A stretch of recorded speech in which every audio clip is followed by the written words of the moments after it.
What's up, Lego builders? Welcome back to Coconut Brick Studios for another week of building Magito and Lego. I don't know about you guys, but I'm getting real tired of building bridges and mountains. So today, I'm mixing things up and building a secret droid base in the mountain, complete with elevators, emergency lights, and storage pods for battle droids. This will be really nice for me as I get to dive into some small scale, more detail-oriented building. Of course, I can't completely escape bridges, and I uncovered a major oversight I made with the main bridge at the end of last week's update that needs to be fixed. There's lots to see and do, so sit back, grab a snack, don't forget to execute order 66 on that like button, and let's get building. Last week, as I was wrapping up my Magito update, I came across a huge oversight I made with the bridge. I was sticking this first section of the bridge on the pillar just because I wanted to see what it looked like, how the two pieces fit together and mesh together, and just making sure, you know, I'm headed in the right direction still with this bridge. And I balanced this section of the bridge perfectly so it wouldn't tip over on either side. And lo and behold, I somehow managed to put this hole in the exact worst possible spot because now it lines up almost perfectly with this maintenance ladder. This is a problem for a couple of reasons. First, you can now see into the actual pillar because this hole is so deep, and that just kind of looks weird. Like, obviously this pillar wouldn't be hollow in real life, but the second and bigger reason is all of this section or chunk of the bridge had to go somewhere, and so if I leave it like this, I'm going to have to destroy all of this, because if this huge chunk of the bridge comes down, it's going to rip the cage down, rip the ladder, and break through part of this platform, and I just don't want to do that. The main reason really that I put this whole little section in is for looks, to really add to the overall detail and just realism of the build. So if I then have to just destroy it all just so I can have this whole line up, I just don't really think that's productive or really gonna make the MOC look any better. Plus, it would just be a waste of all that time and effort. And I can't just take this section of the bridge and move it further this way, because obviously right now it's perfectly balanced, so if I scoot it over here, it's gonna fall off the back of the bridge. So what I think I'm gonna do is take this second section of the bridge and then connect them together right now, and then try and balance the two sections kind of in the middle of the pillar. That way this maintenance cage is gonna end up more like right here, which will be perfect because then it can just go right up into the bottom of the bridge. I also think this is gonna make the overall bridge look even better because I want to have as much of the bridge overhanging this pillar in this direction as possible, just to better sell the idea that the bridge continues in this direction and doesn't just end with the pillar right here. Combining these two sections of the bridge will be pretty easy. The main reason I built them in separate chunks was to make the building process smoother. Instead of building the whole thing in one go and having a massive partially finished bridge laying around, I could build smaller chunks and assemble them as it was convenient for me. It also helped me better know what parts to get and how many of each parts will be needed for the bridge. I'm hoping to get this whole bridge built in 3, maybe 4 sections. While I had the bridge upside down, I decided to finish building the underside of one of the damage holes. The reason it's still not done is because half of this hole is in one section and the other half is in the first section of the bridge. And I wanted to wait until they were connected to finish everything to make sure the wedge plates of the two sections lined up correctly. I also think I ran out of wedge plates while I was building this one. I also have some brick and slope to add to the retaining wall. With this series and the last one, I've been trying to get better at making my MOCs more modular so that they'll be easier to take apart, move around, or transport long distances. After what happened with Coruscant, I want to make sure I can move places somewhat easily with a MOC. Plus, if I ever decide to take one of these bad boys to a convention, I'll definitely need to be able to disassemble it as much as possible to wrap and move it. The bottom is good to go, but I want to make sure the top of the bridge is connected as well, or else the two sections could flop apart like a book dropped on a table. I'm going to tile the seam between the two sections, but leave it at that. I want to be more conservative with my dark bluish gray tile, and plus I want to add broken up sections of the road in this middle area to make the battle look more intense, so it's not ready for tile yet. Once the bridge pieces are connected, I can place them on the pillar. This will also be a good test to see how strong this design is and if there are any sagging or potential breakpoints. The maintenance cage is no longer in the big hole, but another potential issue may have arisen. But before we get into that, it's time to build my first ever droid base. I'm building part of a secret underground bunker that will be built into the side wall of the MOC. We'll have pods storing droid reinforcements and elevators that will take them to the top side of the base, which will be in the city. This idea has been floating around in my head for a while. Originally, it was going to be a communications base on the other side of the MOC, connected to that big tunnel, but I couldn't figure out a good way to do that, so I moved it over here, which is probably a good thing as it will help balance out both sides of the MOC better. A droid communications base also felt kind of generic and overdone, so that's why I came up with the idea of having this be more of like an armory or storage base with pods in the wall to store battle droids, kind of like an MTT but not mobile at all. This base also came to be for another very important reason. I felt like doing something like this would really help make the next couple of MOC updates more interesting, as it will give me something to build that's very different from the normal stuff you've been seeing. Making these weekly updates interesting is very important to me, since I not only want the finished product to be entertaining and inspiring, but the weekly process of it coming together pillar as well. I want each week to have its own stories and challenges that can be wrapped up in an episode or two and are fun to watch. That way there isn't just boring filler episodes building towards a large finale. With big MOCs like this, the smaller, more detail-oriented building usually doesn't come until towards the end of the series, but I want to try and add in more fun, detail-oriented stuff like this to add some variation and intrigue to the updates. Because it's underground, most of the walls will be natural dark bluish gray rock with light bluish gray pillars built into the walls to keep the base from collapsing. Let me know in the comments if you like the idea of having an underground droid base in the MOC. The floor will be light bluish gray as well. I thought this would be a good way to highlight or show what was built as the base and what's natural rock. I added some hazard strips and arrows to guide droids and keep certain areas clear of people and crates and boxes. 2 elevators will be on the long side of the base. I'm using the round molded pieces to make them look more like the round turbolifts we commonly see in Star Wars. Plus, this looks more interesting than building 2 flat doors into a wall.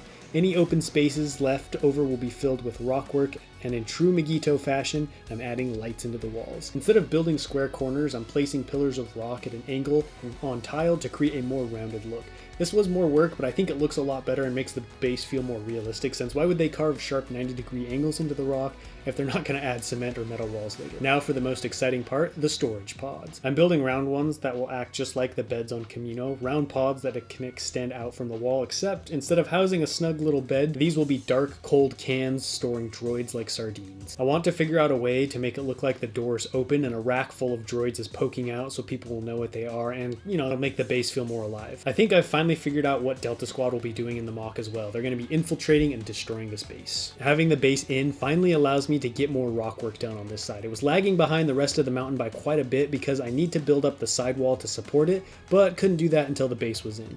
Now I have nothing standing in my way of finishing the mountain except the usual problem of running out of pieces. I also decided I'm not going to stop all of the rock work at the same level. Last week I built a small section of the city and said I want to build different sections at different heights to give the city a more terraced look, kind of like a rice field on a hill.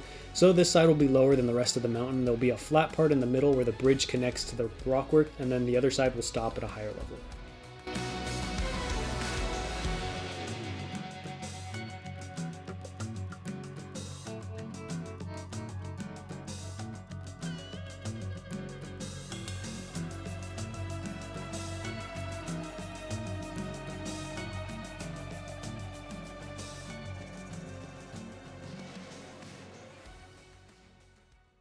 All right, progress update. So I got this big chunk of the bridge on. You can see we now clear the maintenance platform on this side. However, I did catch the corner of the main pillar over here on this side. So I think, no matter where I put this, just because of how much battle damage is going to be on the bridge, part of the pillar is going to be exposed. And I think it's fine on this side.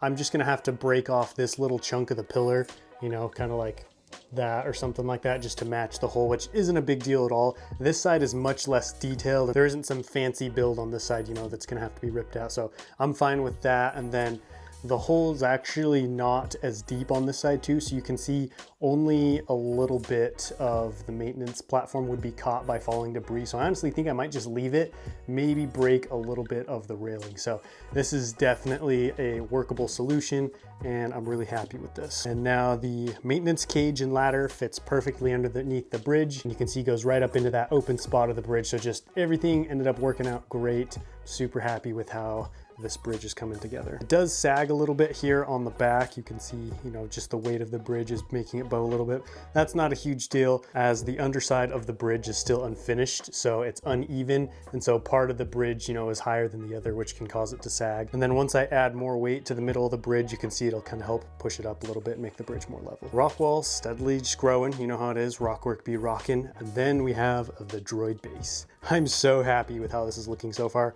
Honestly, looks better than I thought it was going to. I didn't really have a super solid vision for what I wanted it to look like. I mostly just needed, some extra building, some extra spice or flair to the build series. Not just the MOC, but these weekly updates as well. And everything is looking great. It's very realistic. It's definitely giving off bunker or droid base vibes. I'm gonna have one of the elevators be open with people in the process of leaving. The little hazard strips are great, as well as the guiding arrows to make sure the droids go in the right direction. I only built one half of the base so I could figure out what I wanted this whole thing to look like and how everything was going to come together. So now that I have the design down, I can go ahead and copy that over here. And then I'm going to have another tube over here. I'm just not sure which of these is going to be open because I don't want to have them both open. And so I think I might just have, one of these open like this. And then we're going to have some kind of rod or pole coming out like that, which is going to have droids hanging on it, which will be dropped down and deployed right here. The hazard strips are to mark where to stand back from, so that way no one gets knocked out by the door or the rod when this thing opens and deploys the droids. Since this will be built into the wall on the far side of the MOC, it'll be hard to see, so having lights inside will not only make it look cooler, but illuminate the interior better. I'm using red lights since the base is in red alert and sending all available droids into battle. Building more detailed and story-driven interiors like this is good practice for the next big MOC. That one's going to push my interior and detail skills to the max. I hope the lighting hasn't been too bad when building this droid base though. I'm in a really cramped corner of the room, so I don't have a lot of space to set up my lights and camera in a good spot. This is what the droid rack looks like. I wanted to build one capable of holding 2 rows of battle droids next to each other, but the pod opening wasn't wide enough, so just pretend there are more droids coming out behind these. I used 1x1 bricks on their sides with 1x3 plates facing down so I could connect the stud on the back of the droids to the underside of the plate. The whole thing is connected to a black 1x2 brick with a hole in it, which will be inserted into the black section of the wall, which is supposed to represent the dark interior of the storage pod. Of course, you can't have a military base without computers for computing and giving the NPCs something to do. The base is already pretty small and cramped, so the only available spot for them was in the middle, but I think that looks pretty good. Let me know in the comments if you were building a droid base what features you would add. Now it's time to get serious with the lights. At this point, I'm pretty proficient at wiring builds and walls, and the walls of the base are pretty simple and open, so there isn't a lot of brick I have to string through. I also added little holes in the back walls so everything can go out the back and meet up with the battery box, which will sit above the roof.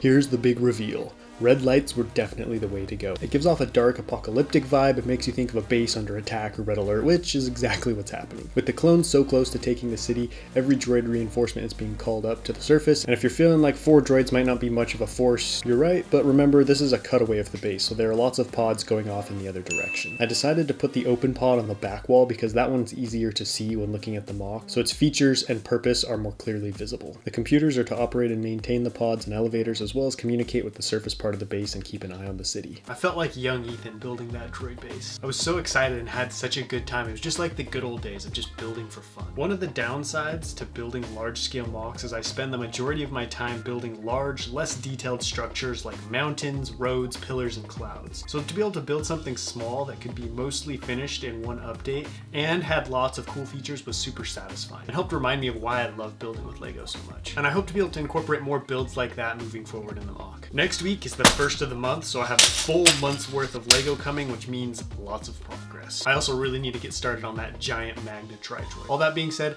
that wraps up this update. Don't forget to let me know what you thought about everything down below in the comments, and I will catch you next time, but until then, happy building.